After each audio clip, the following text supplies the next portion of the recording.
Hello everyone. आज है second class economics class 12। देखते हैं आज का हमारा टॉपिक है circular flow of income. Circular flow of income model में हम पढ़ेंगे कि कैसे गुड्स एंड इनकम फ्लो होती हैं between different sectors in the economy. Basically economy के अंदर 4 सेक्टर्स होते हैं। उन सेक्टर्स को एक बार देख लेते हैं। एक होता है हाउस होल्ड सेक्टर, मतलब कि आपका और जैसे मेरा घर हो गया या किसी और का घर हो गया, तो बहुत सारे घर बने हुए हैं, उसको हम लोग बोलेंगे हाउस होल्ड सेक्टर।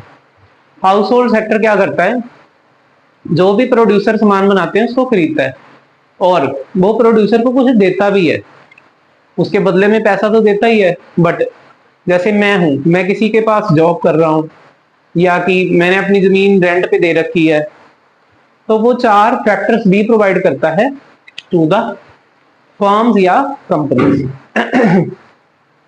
जैसे कि यहाँ पे लेबर के थोड़े स्पेलिंग मिस्टेक है, like labour, land, capital and entrepreneur. These are 4 factors of production which are provided by the household sector to the producer. Second sector है फर्म्स और बिजनेस सेक्टर या फिर प्रोड्यूसर सेक्टर।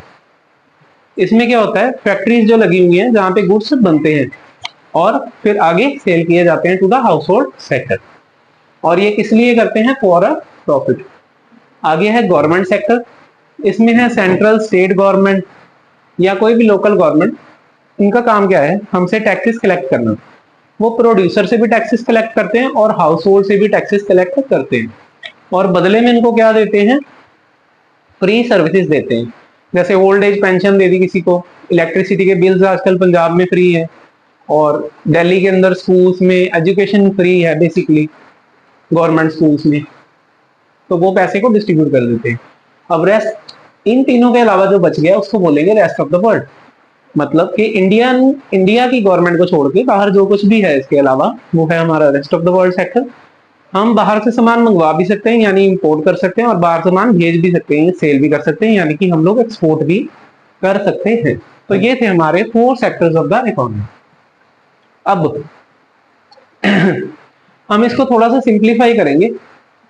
सर्कुलर फ्लो को समझने से पहले मैं आपको डायग्राम समझाता हूं, जिसमें हम सिर्फ 2 सेक्टर्स को लेके चलेंगे और फिर हमें बात ज्यादा समझ में आएगी। यहाँ पे हमने लिए, एक लिया है हाउस होल्ड सेक्टर और दूसरा लिया है फर्म का सेक्टर। ये हमारा 2 सेक्टर मॉडल है। अब इसमें 2 तरह के फ्लोज हो रहे हैं, number 1 real flow and number 2 money flow. Money flow का मतलब पैसे का लेन देन, और रियल फ्लो का मतलब other than the money. Household दे रहे हैं factors of production to the firm, like land किराए पे दे दी, या फिर मैं एक एंटरप्रेन्योर हूं और मैं जाके एक कंपनी खोल के बैठा हूं, या फिर कैपिटल दे दिया यानी कि पैसा दे दिया। किस रूट से दिया, पहले बैंक्स को दिया तो बैंक्स ने आगे लोन दे दिया, या फिर डायरेक्टली कंपनीज को दे दिया। सो सारे के सारे फैक्टर्स ऑफ प्रोडक्शन यानी कि land, labour, capital and entrepreneur दे रहे हैं, और ये उनको बदले में दे रहे हैं गुड्स एंड सर्विसेज। देखो मनी वाला पार्ट इसमें हमने इन्वॉल्व नहीं करा। अब आ गए मनी फ्लो पर। हाउस होल्ड सेक्टर्स जब इनसे सामान खरीदेंगे तब वो इनको देंगे पैसा बदले में, सामान खरीदने के बदले में पैसा। कंजम्पशन करेंगे, कंजम्पशन का खर्च इनको देंगे, और जब ये इनको फैक्टर्स ऑफ प्रोडक्शन देंगे तो ये बदले में इनको पेमेंट देंगे। जैसे अगर आपने लैंड किराए पे दिया तो ये आपको किराया देंगे, यानी कि लैंड के लिए हो गया हमारा रेंट, और कैपिटल के लिए होती है हमारी इंटरेस्ट, लेबर के लिए होती है हमारी वेजेस, एंड एंटरप्रेन्योर के लिए होती है हमारी प्रॉफिट। एंटरप्रेन्योर यानी कि ओनर ऑफ द बिजनेस। सो ये था हमारा हाउस होल्ड एंड फर्म का यानी 2 सेक्टर मॉडल। सो इसमें हमने 2 चीजें पढ़ी, एक तो गुड्स का फ्लो, फैक्टर्स ऑफ प्रोडक्शन का फ्लो, और दूसरा पैसे का फ्लो। अब इसी 2 सेक्टर मॉडल को अगर हमें पेपर में ड्रॉ करना तो हम इस तरह से करेंगे, एक तरफ हाउस होल्ड है और एक तरफ फर्म्स है। फर्म्स दे रही हैं, हाउस होल्ड दे रहे हैं factor services, land, labour, capital and, this is a mistake, यहाँ पे एंटरप्रेन्योर कर लेना, वैसे एंटरप्राइज भी लिख सकते हैं, कोई दिक्कत नहीं है। सो ये चलेगी फैक्टर सर्विसेज, बदले में ये दे रहे हैं गुड्स एंड सर्विसेज बनाकर हाउस होल्ड को, और ये देंगे आगे इन फैक्टर पेमेंट्स, यानी कि इन फैक्टर सर्विसेज के बदले में इनको रेम्युनरेशन मिलेगी in the form of rent for the land, wages for the labor, interest for the capital and profit for the enterprise और द एंटरप्रेन्योर। और हाउस होल्ड जब भी गुड्स या सर्विसेज खरीदेंगे बदले में देंगे इनको कंजम्पशन एक्सपेंडिचर यानी कि पैसा। एरो की डायरेक्शन यहाँ पे बहुत ज्यादा इंपॉर्टेंट है। यहाँ पे गुड्स एंड सर्विसेज जा रहे हैं और यहाँ पे इंटरनल साइड पे है कंजम्पशन एक्सपेंडिचर। यहाँ पे फैक्टर सर्विसेज जा रहे हैं आउटर साइड पे, तो इनर साइड पर है यहाँ पर फैक्टर पेमेंट्स। तो ये हो गया हमारा टू सेक्टर मॉडल। इसमें हमने goods and services, factor services और पैसे का फ्लो समझा। इसी को बोलते हैं circular flow of income. So let us come to the intro page. Circular flow of the income is a model that shows how income flows from different sectors of the economy. It is the cycle of generation of income. First phase, अगर इसको phases में divide करें, पहला phase क्या होगा? Generation of income, जहाँ पे income बनेगी। For example, फैक्ट्री के अंदर हमने प्रोडक्शन करी, फैक्ट्री को हुआ प्रॉफिट और उन्होंने बदले में दे दी फैक्टर पेमेंट, तो उससे सभी हाउस होल्ड्स को हुई इनकम। और उस पैसे में से जो उन्होंने कमाया हाउस होल्ड्स ने, उसमें से वो अब खर्च कर रहे हैं, तो उन्होंने करा एक्सपेंडिचर। तो ये हो गए हमारे 3 faces of the circular flow of the income. इसको बोलते हैं production phase, number 1 production phase, number 2 income phase, जहां पे इनकम बन रही है और डिस्ट्रीब्यूट भी हो रही है। नेक्स्ट है एक्सपेंडिचर फेज, जहां पे हाउस होल्ड अपनी इनकम को स्पेंड कर देंगे on the goods and services. Faces का मतलब हुआ हमने 3 पार्ट्स में अगर इसको बांट दिया। Circular flow of the income, circular flow refers to the continuous movement of money and goods among different sectors of the economy. मतलब कि ये फ्लो कंटिन्यूअसली चलता रहेगा। इसी को कहते हैं हम circular flow of the income and goods in the different sectors of the economy. Circular क्यों बोला गया है? वापिस घूम घूम के आ रहा है इसलिए। It shows interdependence of the households and the firm. कैसे हाउसहोल्ड्स और फर्म एक दूसरे के ऊपर डिपेंड करती हैं। It is a cycle of generation of income in production phase, its distribution and its final circulation from the household to the firm. I hope आप समझ गए होंगे। Next, difference between stock and flow. ये थोड़ा सा इसी का concept है। स्टॉक का मतलब होता है एक पर्टिकुलर टाइम पे आपके पास कितना स्टॉक है एक चीज का। जैसे कि हम एक एग्जांपल लेते हैं, हमने ये टैप खोला और इसमें से पानी निकला। जो ये पानी निकल रहा है कॉन्टिन्यूसली फ्लो हो रहा है, वो over a period of time हो रहा है।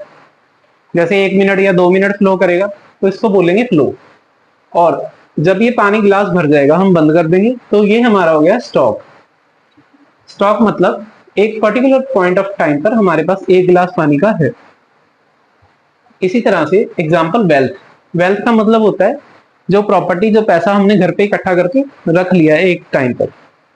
और इनकम, इनकम मींस कंटिन्यूसली वो प्रोसेस चल रहा है।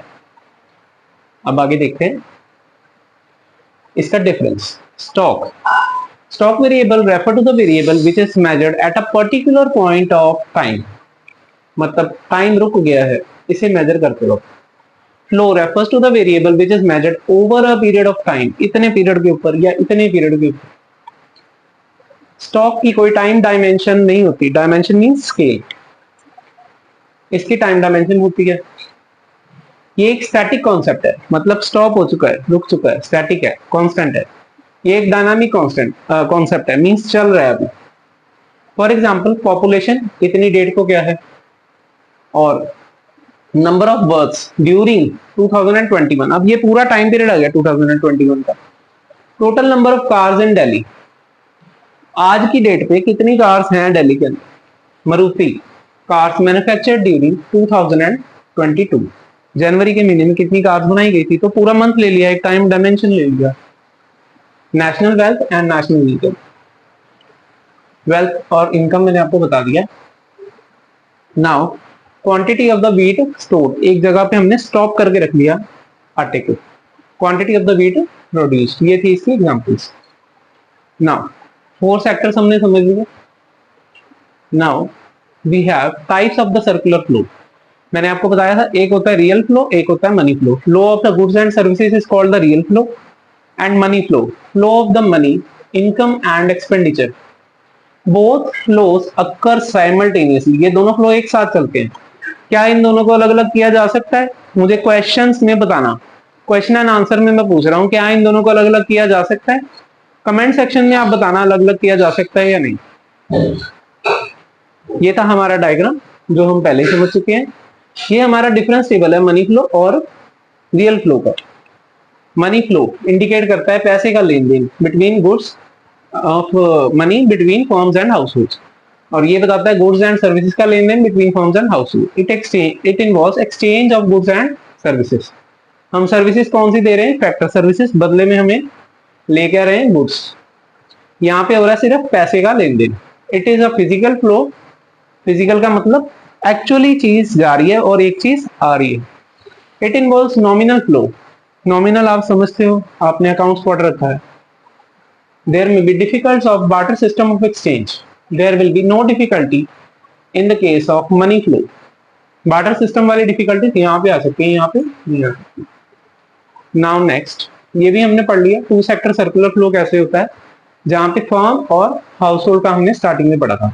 ये डायग्राम हो गया। Now let us understand in the three sector economy. अब यहाँ पे है गवर्नमेंट भी साथ में हमने इन्वॉल्व कर ली, फर्म्स हैं, हाउस होल्ड्स हैं जैसे पहले हुआ करते थे, और साथ में फाइनेंशियल मार्केट जिसमें है बैंक्स, हमारे स्टॉक मार्केट, वो सब आ गए। अब फाइनेंशियल मार्केट के साथ तो इनकी एक ही ट्रांजैक्शन है, जितने इनके पास एक्स्ट्रा पैसे होंगे उसको सेव कर दिया जाएगा।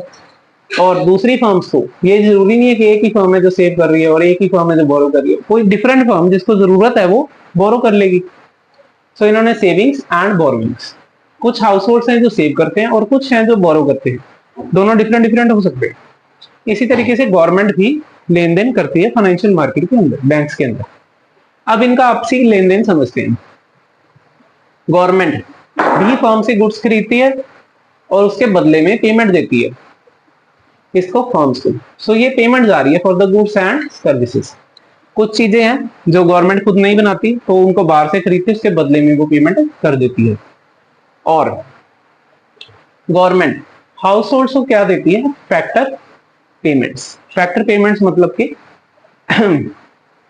जैसे इन्होंने कुछ सर्विसेज ली और बदले में इनको फैक्टर की पेमेंट्स कर दी।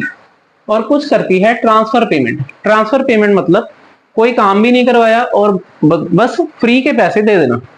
फैक्टर सर्विसेज में काम करके पैसे मिल रहे हैं और ट्रांसफर सर्विसेज में, ट्रांसफर पेमेंट्स में बिना काम किए पैसे मिल रहे हैं। फॉर एग्जांपल एजुकेशन फ्री है, इलेक्ट्रिसिटी बिल फ्री है, या जो भी सरकार फ्री में दे रही है, medical treatment at AIIMS hospital वो भी फ्री है। और हाउस होल्ड से बदले में क्या ले रही है? टैक्स की पेमेंट। यहाँ पे हम उनको इंडिकेट कर रहे हैं जिनकी गवर्नमेंट जॉब्स हैं। फैक्टर पेमेंट्स हो सकता है गवर्नमेंट कोई रेंट पे भी ले ले या कुछ भी, जो भी पेमेंट्स हैं related to that. Now government firms को क्या देती है? सब्सिडी। फॉर एग्जांपल कोरोना के टाइम पे दवाइयां बनाने के लिए कंपनीज को सब्सिडी दी गई थी कि आप कोरोना की मैक्सिमम मेडिसिन बनाइए, तो सब्सिडी जा रही थी फर्म्स की तरफ। और नॉर्मल टाइम पे टैक्स पेमेंट लिया जा रहा था। ये जस्ट एक एग्जांपल है, मतलब सब्सिडीज देती है और टैक्सेस कलेक्ट करती है। और फर्म्स का और हाउस होल्ड्स का तो आपको ऑलरेडी पता है, इसमें जा रहे हैं फैक्टर पेमेंट्स और इधर जा रहा है कंजम्पशन एक्सपेंडिचर। और यही है हमारा circular flow of income in the three sector economy. Now let us understand in the four sector economy. हमारे सिलेबस में वैसे टू सेक्टर इकोनॉमी है, लेकिन फॉर नॉलेज पर्पज मैं आपको 3 एंड 4 सेक्टर भी सिखा देता हूँ। कुछ ज्यादा डिफिकल्ट नहीं है इसमें। जो ये आपने सीखा था वो तो सारा का सारा सेम है। अब हम किसका लेन देन समझेंगे? सिर्फ और सिर्फ फॉरेन सेक्टर का। दो छोटी सी लाइन्स हैं, समझ लेते हैं क्या फर्क पड़ेगा। फॉरेन सेक्टर को अगर फर्म्स कुछ सामान भेजेंगी, एक्सपोर्ट करेंगी, तो बदले में पैसा लेंगी। तो यहां से आ रही है रिसिप्ट्स फॉर द एक्सपोर्ट्स, मतलब हम पैसा ले रहे हैं एक्सपोर्ट के बदले में। इंपोर्ट, अगर हम उनसे कोई सामान मंगवा रहे हैं तो बदले में हम उनको पैसा देंगे, तो इसके लिए जा रही है हमारी पेमेंट। ये वाली साइड खत्म। अब इसको समझते हैं, बहुत इजी है।